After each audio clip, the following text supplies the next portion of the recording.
They say every model railroad tells a story. For example, this is beer. Hi, beer. Beer comes from breweries, and it gets from breweries to us by rail. This is the story of a railroad that has done absolutely none of these things. Certainly not in real life, not even tangentially. I made all of this up. It's a lie, kid. Cheers.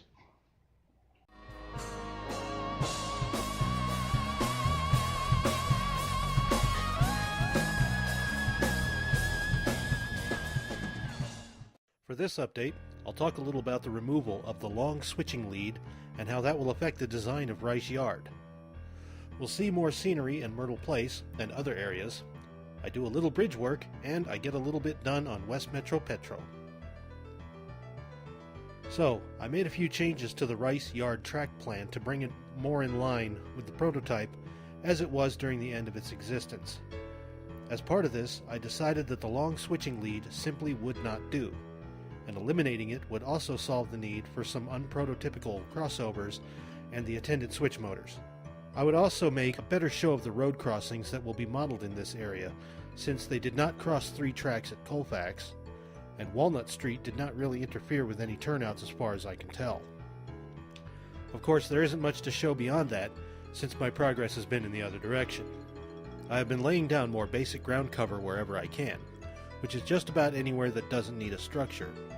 To that end, I began adding grass and so forth to the coal yard at Myrtle Place, and trying all the while to strike that balance between a railroad that fully intended to place those tracks there, and one that is almost surprised that their trains could actually make it through that meadow. I'm also a bit unsure as to how much coal spilled out of the cars and where, but I figured that it didn't all stay inside the car, particularly if enough loads had made their way through the unloader by now. The good news with this scene is that the vast empty space behind the unloading track will be taken up by the coal pile, so this module could be completed if I would only get cracking on a few key structures. The working unloader is still on the drawing board right now, and until I can find a few key parts, like 4.5 or 5-inch plastic gears with worm drives, I would advise against holding your breath. Instead, I continued stabbing westward and into that 3.5 square feet on the other side of Federal Boulevard, laying down some paint and addressing the unfinished parts of the small wooden bridge there. I had to make some retaining walls out of strip wood, and then I was able to pack everything in place with a bit of Sculptamold. After a little more painting, in addition to the wash that I used on the stone culvert, I don't know if I ever covered that, some more scenery went down, and this was slightly different in my method this time in that I applied full-strength white glue to the most severely sloped parts of the terrain and then sifted the dirt onto them. After that dried, I could use my regular methods, and that dried on dirt and glue layer would hold up a little better against the runoff from the thinner scenery glue.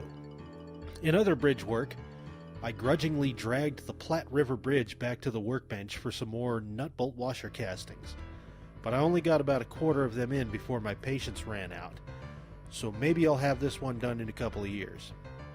I did manage to get the walkway planking down though, so hats off to me! Just kidding. I also tackled the abutment for the gravel unloading dock and started drafting out what I need to do to get that bridge in place so I can finish the scene. The truth is, I'm just not in detail mode right now, and with heavy construction of such things getting out of the way in one area, I'd prefer to get other structures started.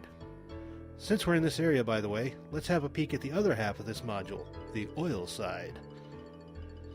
I decided to get the basics of this plant going because I need to have the base of the facility set in place in order to finish the scenery here. I'm making this so that the spill wall around the tanks and so forth is fixed to the layout all the time, while the sub-base for these structures can be removed for transport and detailing. I made a base out of laminated 20,000 styrene and then glued the various components to this. Now this proved to be way too flimsy, so I added a pair of small I-beams and a walkway across the top of the tanks, and that made the whole thing a lot more stable. I finally covered it all with loose rocks and glue and kind of a bonded ballast method. I figured a gravel pit might be the right way to set something like this up, but I might change my mind. As I pointed out in my last video, I've moved all of this back to a pre-EPA time and place, so I might end up washing off the rock layers and starting over again with something a whole lot less tidy and green, if you catch my drift. In any case, I'll still have to weather the base itself and finish that off so I can get more scenery in. And I should probably get to work on the unloading gear for the tank cars as well. So anyway, there's plenty done and plenty to do here on the layout, and I've been getting bored lately, so it won't be long before I have more to report.